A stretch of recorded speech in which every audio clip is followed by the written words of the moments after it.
पहले हम चैप्टर का नाम देखते हैं, सेट्स। ठीक है। अब जब भी मेरा ये पर्सनल ये चीजें माननी है और ये चीजें मैंने खुद की जिंदगी में लागू करके देखी है कि जब भी मुझे कोई चीज नहीं समझ में आती है तो बहुत सारी चीजें ऐसी होती है जिनको अगर आप बीच में से तोड़ दो ना तो वो अच्छी तरह से समझ में आने लगती है। सेम चीज इसके साथ भी है। अब ये यहाँ क्या लिखा हुआ है, सेट्स। अगर हम इस सेट्स में से इस एस को रिमूव कर दें तो ये क्या बच गया, ये बच गया सेट। ओके।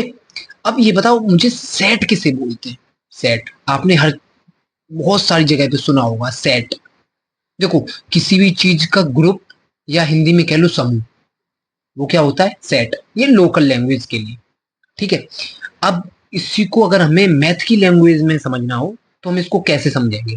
देखो मैथ्स का फर्स्ट चैप्टर कहता है कि भैया सेट्स की जो डिफाइन है, परिभाषा है, वो इस तरह से हो सकती है कि अ कलेक्शन ऑफ ऑब्जेक्ट और एलिमेंट्स। ठीक है। क्या, मैं आपको लिख के साथ साथ हैंड टू हैंड बताता जा रहा हूं ताकि आपको थोड़ा बेहतरीन तरीके से समझ में आ जाए। कलेक्शन ऑफ ऑब्जेक्ट्स और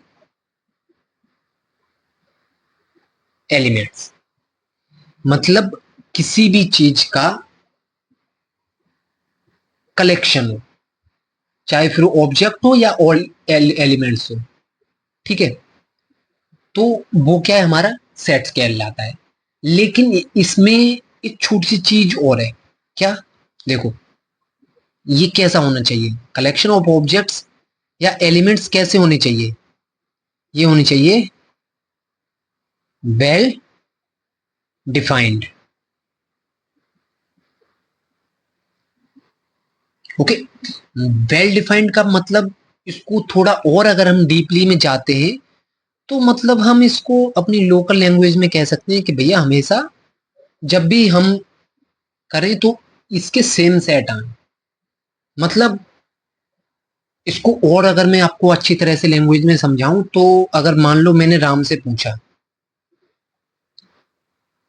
श्याम से पूछा, किरण से पूछा, गीता से पूछा। अगर मैं इन चार बंदों से पूछता हूं कोई भी चीज, अगर इन चारों की वो सेम आती है, सेम है, तो इसका मतलब क्या है कि वो हमारी वेल डिफाइंड हो रही है। जैसे थोड़ा सा इसको ऊपर लेके चलते हैं। जैसे देखो, जैसे सालों के नाम ले लेते हैं, ईयरली नेम।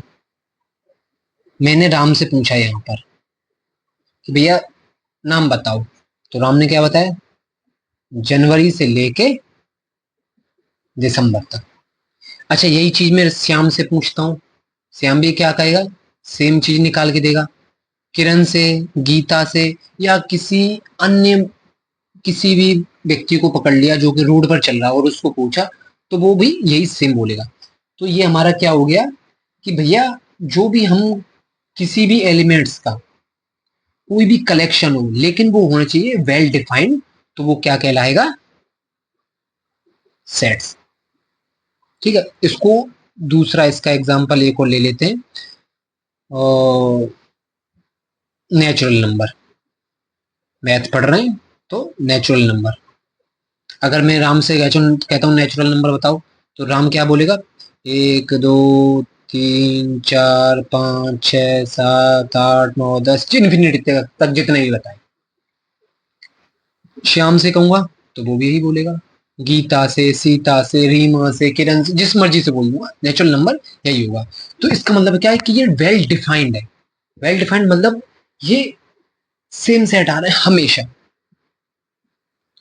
और अगर इसको थोड़ा सा और अगर आपको डीपली में समझना हो तो मैं आपसे कहूं कि चलो इंडिया के 5 सबसे बेस्ट क्रिकेटर के नाम बताओ, बेस्ट क्रिकेटर्स के नाम बताओ। तो आप क्या बोलोगे, आप अपनी जगह पे मान लो कहते हो धोनी, सचिन तेंदुलकर, सहवाग और रोहित शर्मा, जो भी आपको अच्छे लगते हैं वो बताओगे। लेकिन अगर मान लो आप वही चीज मेरे से पूछते हो, तो भाई जरूरी थोड़ी नहीं है कि जो तुम्हें अच्छा लग रहा हो वो मुझे भी अच्छा लग रहा है। नहीं, मैं कुछ और बोलूंगा। तो यहाँ पर इस केस में ये क्या होगा, ये वेल डिफाइंड नहीं होगा।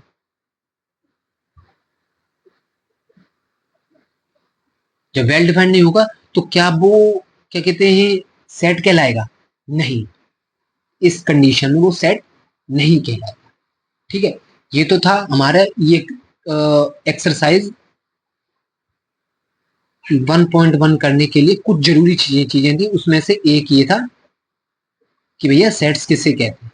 ठीक है, दूसरा चीज मैं आपको एक और चीज समझाऊं कि अब हम थोड़ा सा इसको यहाँ पे कर लेते हैं, नंबर 2 पे चलते हैं। तो कि एक ये वाला साइन और एक ये वाला साइन दोनों सेम है? नहीं। अब बताओ, एक ये निशान और एक ये। ठीक है, इसको और इसको क्या बोलते हैं? इसको तो बोलते हैं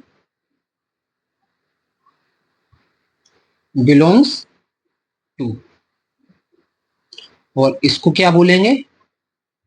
सिंपल सा, बीच में से काट दिया तो नॉट बिलोंग्स टू। ठीक है, जैसे एक एग्जांपल के लिए मैं आपको इसको इसके थ्रू इस तरह से हम इसको समझ सकते हैं कि मान लो मैं कहता हूं भैया हमारे पास एक ए सेट है। ठीक है, उसके अंदर कुछ नेचुरल नंबर हमने दिए गए, 1 2 3 4 5 और 6 तक। ठीक है, अब मुझे ये बताओ कि जो ए है, इसको हम अभी ऐसे लिख लेते हैं, एग्जाम्पल के थ्रू मैं अगर आपको समझाऊंगा, A5 A7, ये तीन चीजें ले ले ली मैंने, ये तीन एग्जाम्पल ले ली। अब मुझे ये बताओ, क्या ए जो है, ए ये जो सेट है ये, क्या ये दो से बिलोंग करता है, या जो ये दो है वो इस ए सेट से बिलोंग करता है? तो भैया ताल्लुक रखता है, बिलोंग्स मतलब ताल्लुक रखना उस चीज से। ठीक है, तो आप बोलोगे कि हाँ ताल्लुक रखता है, बिलोंग्स है, तो ए बिलोंग्स टू 2, तो ये हमारा सही है। ऐसे ही सेम 5, तो ये भी एक बात बताओ कि जो ए सेट है वो 5 से ताल्लुक रखता है, क्या इससे संबंध है इसका, क्या इससे बिलोंग्स रखता है? तुम बोलोगे हाँ भैया रखता तो है, तो हमने ये बना दिया। ठीक है, अब ऐसी 7 बताओ, क्या 7 भी बिलोंग्स रखता है ए से, ए सेट से रखता है? रखता है? कहाँ रखता है? 7 तो है ही नहीं, क्योंकि 1 2 3 4 5 सिर्फ हमने 6 तक ही नंबर लिए, तो ये ताल्लुक नहीं रखता है। तो हम यहाँ लिखेंगे ए नॉट बिलोंग्स टू 7, या इसको हम ऐसे भी लिख सकते हैं। ठीक है, अगर मैं कुछ थोड़ा जल्दी पढ़ा रहा हूँ तो मुझे बता देना। वैसे मैं ये मान के चल रहा हूँ कि आपको थोड़ा बहुत आता होगा, हल्का फुल्का। और अगर फिर भी नहीं आता है तो जो इस एक्सरसाइज को करने के लिए जो जो जरूरी चीजें हैं वो मैं आपको यहाँ पे समझाता चल रहा हूँ। नंबर 3 पर जो हम अपनी चीजें समझेंगे वो हमारी ये हो जाएंगी कि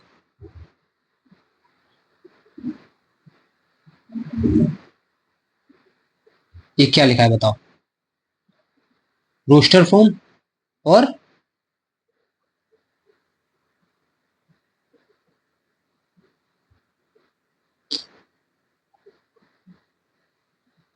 सेट बिल्डर फॉर्म। अच्छा, आपको ये सेट समझ में आ गए? ठीक है, ये वैसे तो मैंने बहुत ही सिंपल वे में समझाने की कोशिश करी है। अगर किसी को नहीं आते हैं तो वीडियो रोक के और आप समझ सकते हो। अगर फिर भी नहीं समझ में आता है तो मुझे कमेंट्स में मैसेज कर देना, कमेंट्स कर देना, क्योंकि मैं फर्स्ट टाइम पढ़ा रहा हूँ, तो मैं फिर उस हिसाब से अपनी स्पीड थोड़ी स्लो कर लूंगा, या कुछ और किसी और तरीके से आपको समझाना होगा तो थोड़ा सा और इजीली एग्जांपल ले लेंगे, अगर अभी भी नहीं समझ में आ रहा तो। वैसे तो उम्मीद करता हूँ कि आप लोगों को समझ में आ गया होगा। ठीक है, ये हमारा बिलोंग्स टू और नॉट बिलोंग्स टू हो गया नंबर 2 पे।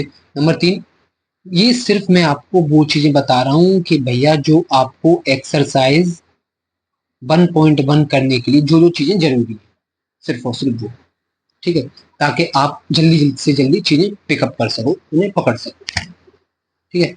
अब रोस्टर फॉर्म, अच्छा रोस्टर फॉर्म का एक और नाम होता है टेबुलर फॉर्म, मतलब एक टैब में दिया हुआ हो। अच्छा ये देख रहे हो आप, ये मैंने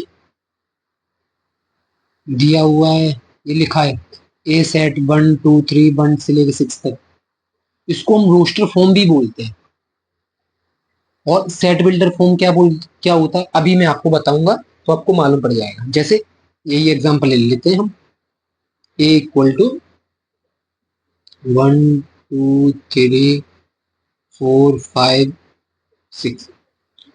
ओके, अब मुझे एक चीज बताओ, ये तो हो गया हमारा रोस्टर फॉर्म में, या टेबलर मतलब टैब, टैब मतलब लंबा लंबा हमने लिखा है, ये हो गया रोस्टर फॉर्म। अब हमें देखो, ये एक्सरसाइज 1.1 में आपके साथ इन्हीं दो चीजों पे सबसे ज्यादा खेला जाएगा कि रोस्टर फॉर्म से टैब सेट बिल्डर फॉर्म में कन्वर्ट करो, सेट बिल्डर फॉर्म से रोस्टर फॉर्म में। तो ये इस तरह से जो भी हमारे पास सेट आएंगे वो रोस्टर फॉर्म में हो गए। अब इसको सेट बिल्डर फॉर्म में कैसे कन्वर्ट करें, देखो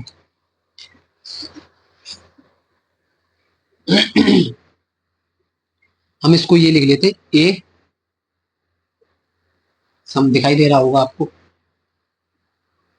अच्छा इसको हम एक्स से मान लेते हैं, ठीक है, मान लिया हमने ऐसे कि एक्स से, क्योंकि सबसे ज्यादा मैथ में हम जो चीज अज्यूम करते हैं वो सबसे ज्यादा एक्स होती है, तो इसको हमने एक्स से मान लिया, एक्स। अच्छा अब इसको एक्स बोल तो दिया कि भैया ये जो ये नंबर से ये एक्स से बिलोंग रखते हैं, अब लेकिन कैसे बिलोंग रखते हैं तो थोड़ा सा हमें एक्सप्लेन करो।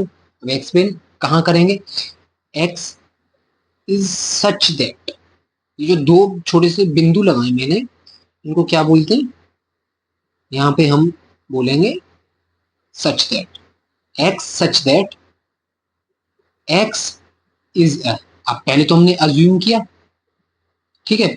अब हम इसको अज्यूम करने के बाद अब बताएंगे भी तो भैया कि हमने इस पूरी चीज को हम किसी एक चीज से अगर आप रिप्रेजेंट कर रहे हो तो किसी को समझाओगे तो कि भैया जो जिस चीज से आप जिसको रिप्रेजेंट कर रहे हो वो एक्चुअली में भला क्या है, ठीक है। X such that x is a क्या, नेचुरल नंबर। अच्छा एक्स क्या है, नेचुरल नंबर है, लेकिन अब इसको थोड़ा सा और एक्सप्लेन करेंगे क्या, इसको मैंने अलग ब्रैकेट में कर दिया ताकि ये इसका आपको पार्ट ना लगे, ये मैंने वैसे ही लिख लिख दिया है, ठीक है। X is the natural number and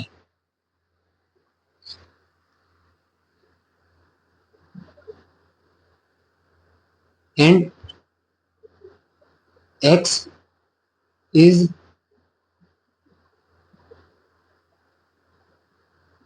more than 1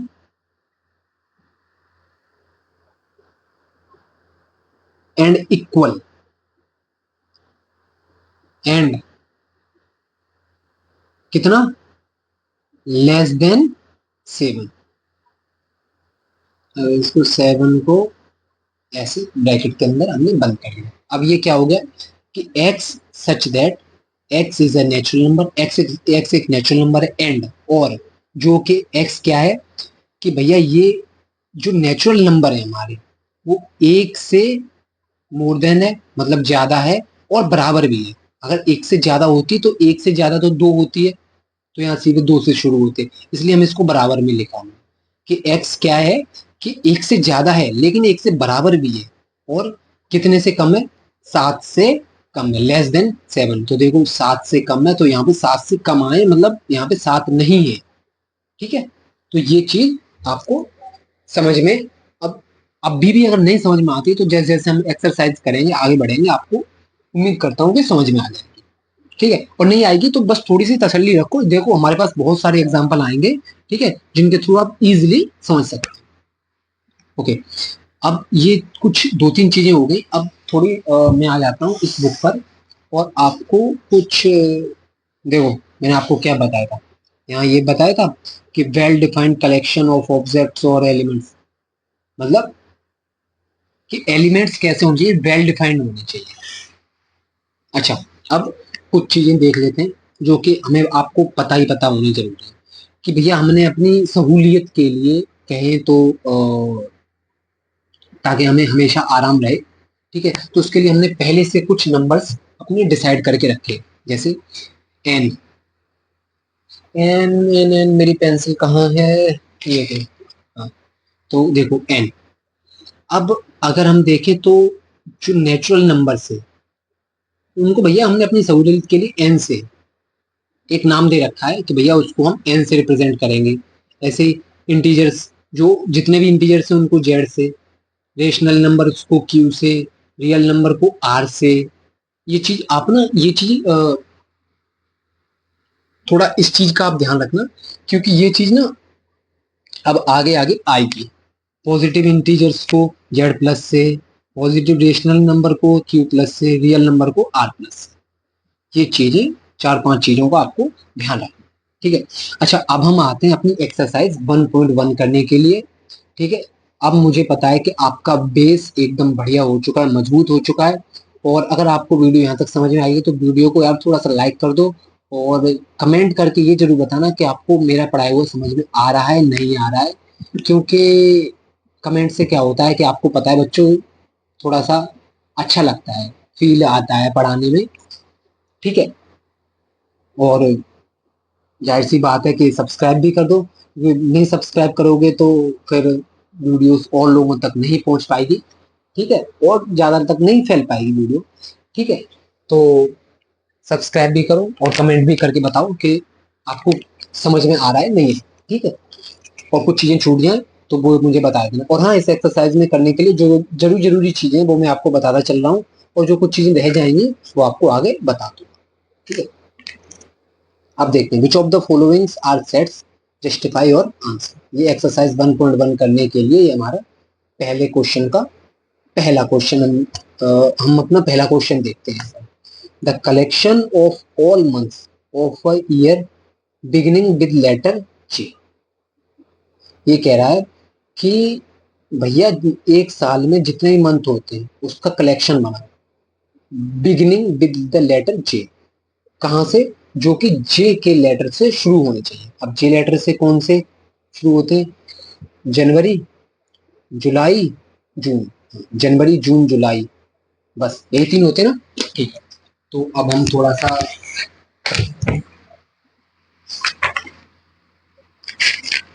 book खोलते हैं, ठीक है, थोड़ा सा इसको आगे बढ़ाते हैं ताकि आप लोगों को थोड़ा अच्छा समझ में आ जाए, ठीक है। क्वेश्चन नंबर 1 का 1 क्या था, ये था कि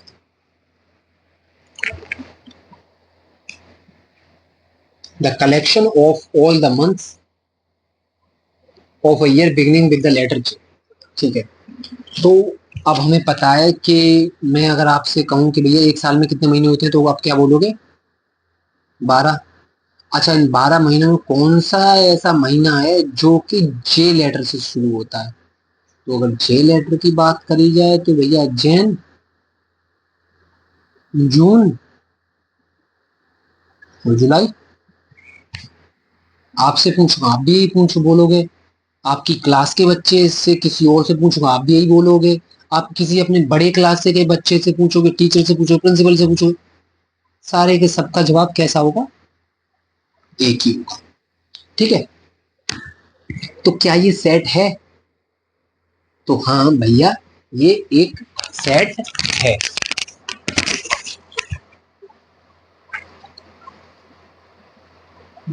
थोड़ा सा मैं इसको अब ठीक है, नेक्स्ट देखते हैं। The collection of 10 most talented writer in India. अब ये बताओ क्या ये सेट हो सकता है या नहीं, थोड़ा सा सोचो, मैंने क्या आपको बताया। देखो, कह रहा है collection of 10 most talented writers of India, कि भारत के जो 10 सबसे टैलेंटेड राइटर उनके नाम बताओ, उनका कलेक्शन बताओ। और मैं बोलूंगा तो मान लो मैं कहता हूँ भैया रविंद्रनाथ टैगोर होगा, ठीक है, मेरे लिए चेतन भगत, या मैं अपने लिए दो तीन चार पांच नाम और बता दूंगा, ठीक है। अब आपसे मैं पूछता हूँ, आप भैया मुंशी प्रेमचंद्र को लिखो, ठीक है, या आप दो तीन चार पांच आपने कुछ और कह दिए। तो जरूरी है कि जो मुझे पसंद आ रहा है वो आपको भी पसंद आए, या जो आपको पसंद आ रहा है वो किसी तीसरे पर्सन को भी पसंद आए? भैया क्या पता वो अ, उसके नजर में क्या कहते हैं, चेतन भगत एक अच्छा राइटर ना हो, या रविंद्रनाथ टैगोर उसकी नजर में बहुत अच्छे राइटर हो, या चेतन भगत वो फिर सोचता हो यार ये मेरे को अच्छा नहीं लगता, लेकिन मेरी नजर में तो अच्छा है, तो मैं तो बोलूंगा मोस्ट टैलेंटेड राइटर। लेकिन वो बोलेगा नहीं जब भैया ये तो है नहीं मोस्ट टैलेंटेड, तो क्या ये एक सेट बन जाएगा? नहीं, ये इस तरह से सेट नहीं बनेगा। तीसरा, a team of 11 best cricket batsman of the world, ये आपके लिए होमवर्क दिया मैंने। क्यों दिया? क्योंकि ये बिल्कुल सेम टू सेम सेकंड वाले से ही बिलोंग करता है। The collection of all boys in your class. अच्छा अब इसका बताओ, the collection of all boys in your class. अगर मैं आपसे पकड़ता हूं, मान लो कि भैया ये एक बात बताओ, तुम्हारी क्लास में कितने बच्चे हैं? 40।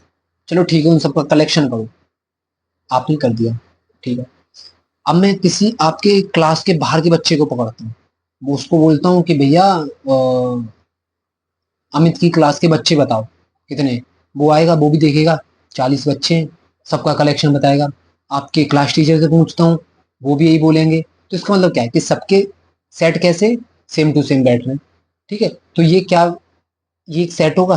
बिल्कुल भैया ये एक सेट ही होगा, ठीक है। अब आगे पांचवा, the collection of all natural number less than 100, क्या ये एक सेट होगा? बताओ, सोचो थोड़ा सा, इसमें लिखा है इसके ऊपर मत जाओ, इसमें गलत सलत लिखे होंगे, ठीक है। ये आपके लिए होमवर्क दिया मैंने, ठीक है। A collection of novel written by the Munshi Premchand, देखो ये भी ऊपर की तरह है, ये भी बताओ आप। The collection of all integers, ठीक है। तो अब आपके लिए ये चार पांच क्वेश्चन बचे होमवर्क के लिए।